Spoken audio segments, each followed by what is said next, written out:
재수술 환자분들을 보다 보면 속눈썹이 뭐 찔리거나 아니면 눈이 과교정돼서 너무 과하게 떠진다거나 그 눈이 뭐 건조함을 느껴서 항상 충혈돼 있다거나 이런 눈이 예쁜 눈은 아니거든요. 예쁜 눈이라는 거는 볼수록 예뻐지는 예쁜 눈 승배쌤입니다. 최근에 트임 보건 수술 하러 환자분들 오셨다고 들었어요. 이런 사례가 좀 은근히 요새 있나요?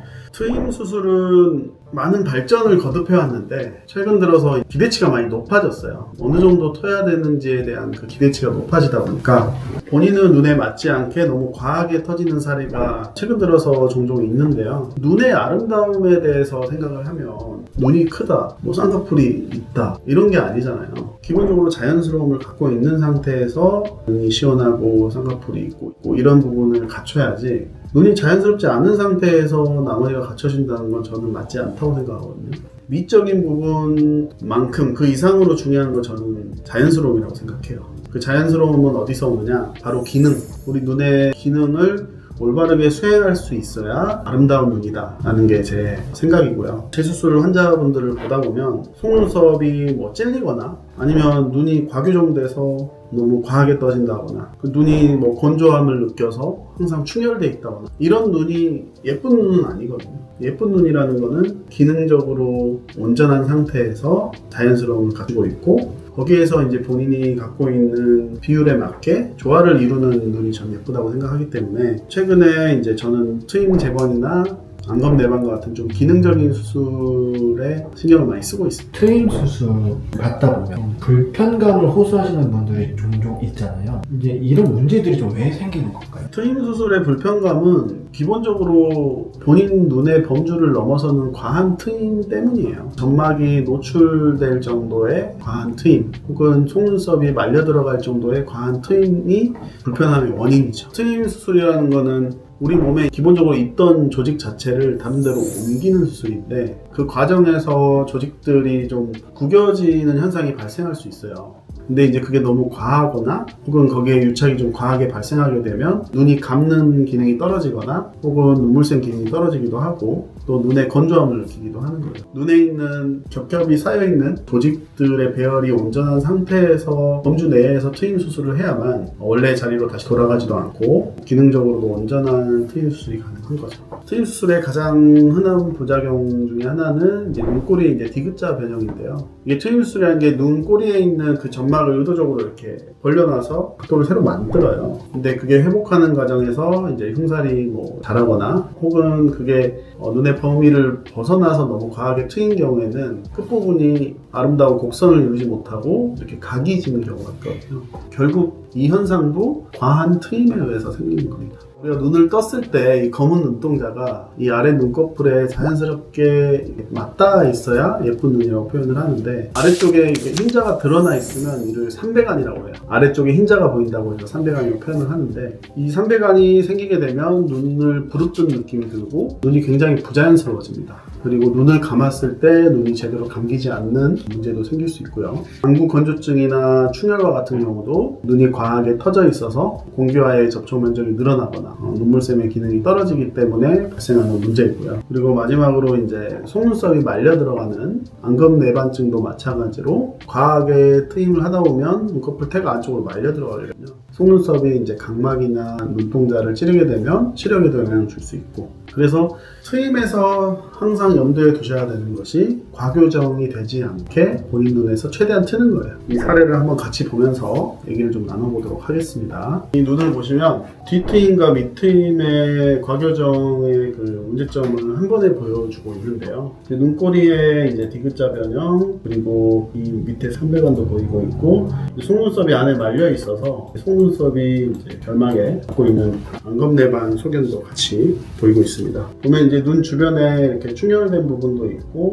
이제 본인이 안구 건조증도 많이 호소를 하셨어요. 이분 같은 경우는 이게 수술 후 한 달 차 모습인데 보시면 사실은 이것보다 더 교정을 해야 되는 상황이기는 해요. 근데 보통은 너무 많이 또 원래 모습으로 돌아가면 눈이 답답해하는 경우가 많아서 부분적으로만 이제 교정을 한 건데요. 속눈썹 말려 있는 거 잘 올라왔고 밑트임이 재건이 잘 되고 이 눈도 충분히 시원해 보이고 큰 눈이잖아요. 이제 수술 후 보시면 여기 밑에 눈꺼풀 태 전체적으로 다 잘 보이고 있고, 그리고 이 밑에 있는 삼배간도 사라졌죠. 충혈과 안구 건조증 증상도 수술 즉시 편해졌다고 하십니다. 그래서 이제 트임하시는 분들 상담하다 보면 그 얘기를 해요. 트임하면 원래대로 돌아간다던데요. 근데 그렇지 않습니다. 이 사례도 보시면 트임했는데 원래 자리로 돌아가지 않아요. 수술하고 나서 조직이 원래 자리로 돌아가는 성질이 있기 때문에 일부는 돌아가긴 하지만 거기서 그 유착이 생겨서 고정이 되면 그 뒤로는 돌아가지 않습니다.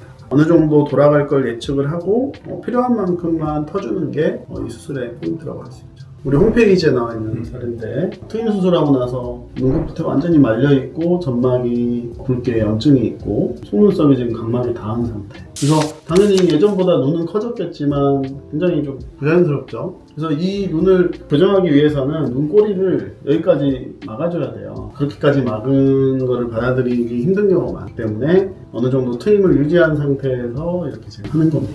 이런 사례도 보면 속눈썹이 굉장히 말려 있어서 눈에 이렇게 충혈되어 있는 거 보이세요? 이거는 결막염도 같이 동반되어 있고, 아마 각막도 보시면 각막 상태도 염증이 있을 거예요. 이 상태에서 지금 이게 수술하고 나서 일주일차 사진이에요. 일주일차 실밥 막 뽑고 나서 바로 결막염이 개선이 되죠. 그래서 이건 속눈썹만 찌르는 것만 개선이 돼도 충분히 이제 눈의 기능을 충분히 회복할 수 있는 수술입니다. 그래서 마지막으로 보여드릴 케이스는 이제 조금 연세가 있으신 분인데, 트임을 하고 나서 디귿자 변형과 삼배간 점막 노출 그리고 충혈까지 다양한 증세를 갖고 계신 분인데요. 이분은 주무실 때도 이렇게 테이프로 붙여서 주무셨대요. 이제 여러 안과도 찾아가고 진료를 많이 받았었는데 사실상 이제 개선이 힘들 거란 얘기를 듣고 계셨던 분이거든요. 여러 번의 수술을 하셨는데 원하는 개선은 되지 않고 자꾸 이제 다른 수술을 하다 보니까 오히려 이제는 나는 방법이 없나 이런 생각을 하셨다고 들었어요. 근데 우연히 이제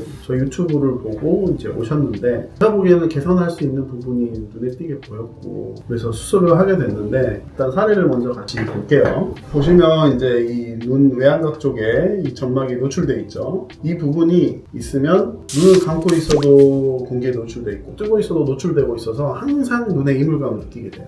그리고 보면 눈가 밑에 이렇게 눈물이 항상 고여 있죠. 눈물샘 기능이 좀 떨어져 있고 주변에 충혈로 인해서 약간 붉은 점막이 보이고, 그리고 눈을 편하게 떴음에도 불구하고 아래쪽에 흰자가 보이는 삼배간의 증세가 보이고 있어요. 이런 분들은 일상생활에도 영향을 줄 정도로 얼마나 불편하셨겠어요. 반대쪽 눈도 보시면 이렇게 여기는 이제 점막 노출이 더 심하죠. 당연히 지금 이 부분과 이 부분이 맞닿아 있었기 때문에 그 전에는 이 정도 사이즈의 눈이었을 거예요. 근데 여기를 터줌으로써 눈은 커졌지만 어색하고 불편한 느낌의 눈을 갖게 되신 거죠. 그래서 이제 이런 경우에는 지금 보면 눈도 잘 안 감겨요. 눈이 지금 가만히 있는데도 이렇게 흰자 보이죠? 눈 감는 기능도 떨어지고, 그래서 이제 자고 일어나도 항상 눈이 뻑뻑한 거죠. 테이프를 붙이고 주무시고, 이런 부분이 고민이셔서 내원을 하셨던 분입니다.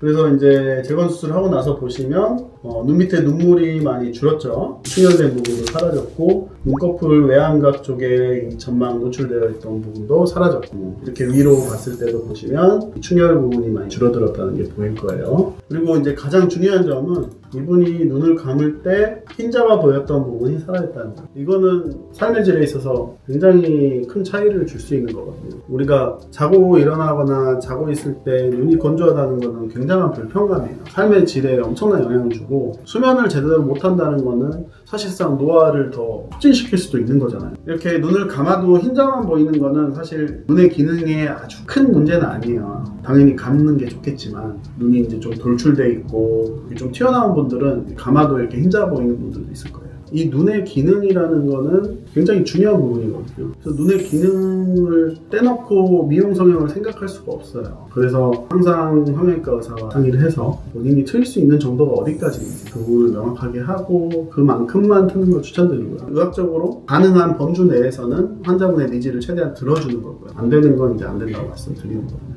사실 성형외과 의사로서는 환자분이 이제 변화하고 싶은 방향을 최대한 해드리고 싶어요. 그 한계점을 명확하게 설명을 하고 그 만족도를 조금 줄이더라도 할 수 있는 범주 내에서 하는 게 필요하다. 제일 중요한 거는 환자와 의사 간의 정확한 소통, 그리고 의사가 명확하게 제시해 줄 수 있는 수술의 한계점, 이 두 가지가 가장 중요하고요. 이 두 가지에서 예상치 못한 변수가 발생했을 때 병원이나 의사의 대처를 어떻게 해주는지도 꼭 체크를 해야 된다고 생각해요. 이 문제가 어떤 원인으로 발생을 했건 수술을 했던 부분에 대한 병원의 관리 그런 부분도 꼭 생각을 하시는 게 중요하다고 생각합니다. 오늘은 이제 트임 재건의 다양한 사례를 보여드렸는데 비슷한 사례로 고민하는 분들도 많고 트임하고 나서 이런 부작용 때문에 걱정하시는 분들도 많을 거예요. 이 영상을 통해서 좀 도움이 되셨으면 좋고 제가 이제 모든 걸 다루진 못했기 때문에 더 궁금한 부분이 있거나 알고 싶은 부분이 있으면 아래 댓글 달아주시면